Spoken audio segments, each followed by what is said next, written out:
ನಾನು ಪ್ರಸ್ತುತ ಯಕ್ಷಗಾನ ಅಂತ ಹೇಳಿದ್ರೆ ತುಂಬಾ ವರ್ಷಗಳಿಂದ ಯಕ್ಷಗಾನದಲ್ಲೇ ಇದ್ದೇನೆ. ಯಾಕೆ ಕೇಳಿದ್ರೆ ಶಾಲೆಗೆ ಹೋಗೋ ಟೈಮಿಂದನೂ ನಮ್ಗೆ ಅಪ್ಪನಿಗೆ ಹುಷಾರಿರ್ಲಿಲ್ಲ.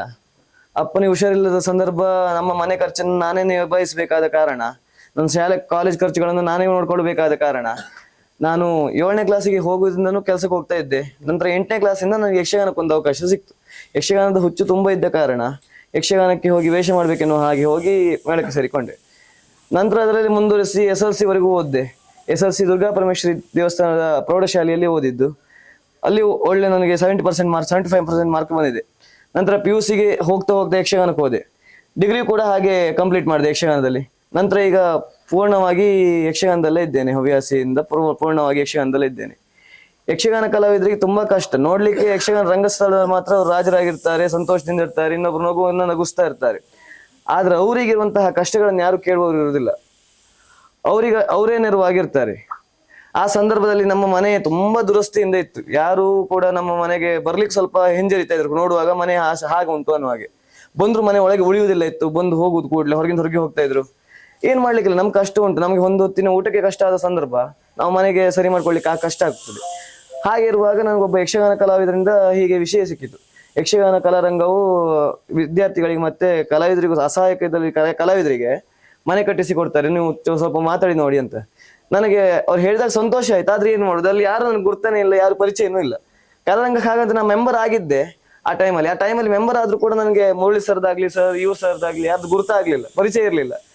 ಆ ಸಂದರ್ಭ ಏನ್ ಮಾಡುದು ಅಂತ ಹೇಳುವಾಗ ನಮ್ಮಲ್ಲಿ ಪ್ರತಿ ವರ್ಷ ಯಕ್ಷಗಾನದಲ್ಲಿ ಬಸ್ ಪಾಸ್ ಅನ್ನ ತೆಗೆದುಕೊಂಡು ಬರುವರು ನಾರಾಯಣ ಒಳ್ಳು ನಾರಾಯಣ ಅಂತ. ಪ್ರತಿ ಸತಿ ಇಲ್ಲಿಗೆ ಬಂದು ನಮ್ಮ ಕಲಾವಿದರ ಹತ್ರ ಎಲ್ಲ ಡಾಕ್ಯುಮೆಂಟ್ಸ್ ತಗೊಂಡು ಒಟ್ಟು ಮಾಡಿ ಅವರೇ ಉಡುಪಿಗೆ ಹೋಗಿ ಅವರು ಅಲ್ಲಿಂದ ತಂದು ನಮ್ಗೆಲ್ಲ ಕೊಡ್ತಾ ಇದ್ರು.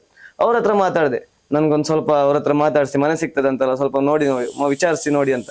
ನಂತರ ಅವರಿಂದ ನಂಗೆ ಮುರಳಿ ಸರ್ ಪರಿಚಯ ಆದ್ರು.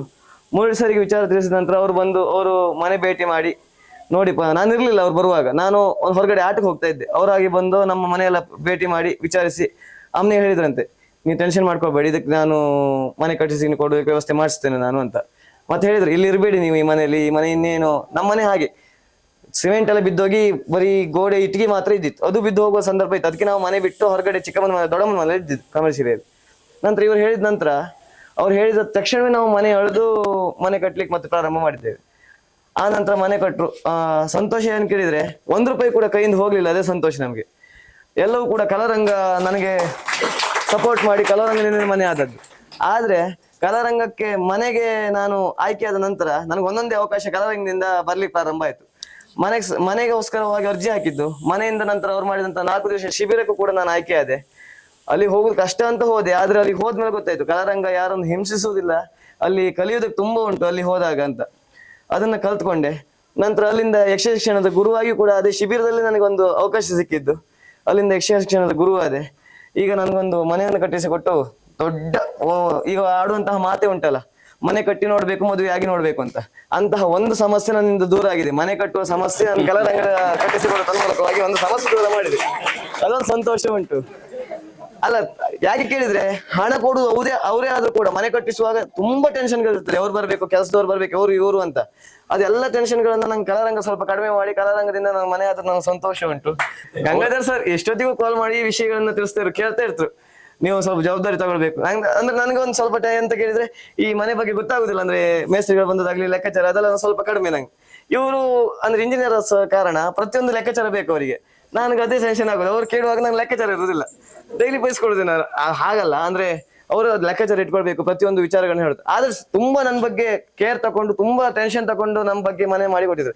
ಅವರು ತುಂಬಾ ಸರಿ ನಮ್ಮಲ್ಲಿ ಬಂದು ಚೆಕ್ ಮಾಡಿ ಸರಿ ಆಗ್ತಾ ಉಂಟ ಕೆಲಸ, ಅವರೇ ಬಂದು ಚೆಕ್ ಮಾಡಿ ಹೋಗ್ತಾ ಇದ್ರು ಈ ಕಡೆ ಬರುವಾಗ. ಮತ್ತೆ ನನಗೆ ಈ ಮನೆ ಕಟ್ಟಿಸಿ ಕೊಟ್ಟುವಂತಹ ಶ್ರೀ ಪುತ್ತೂರು ಕೃಷ್ಣ ಭಟ್ ಮತ್ತು ಅವರ ಹೆಂಡತಿ ಗಂಗಮ್ಮ, ಅವರ ಮಕ್ಕಳು ಮರಿ ಮಕ್ಕಳು, ಅವರಿಗೆ ಚಿರಋಣಿಯಾಗಿರ್ತೇನೆ ಎನ್ನುವಾಗ ನಾನು ಹೇಳಿಕೊಡ್ತಾ ಇದ್ದೇನೆ. ಧನ್ಯವಾದಗಳು.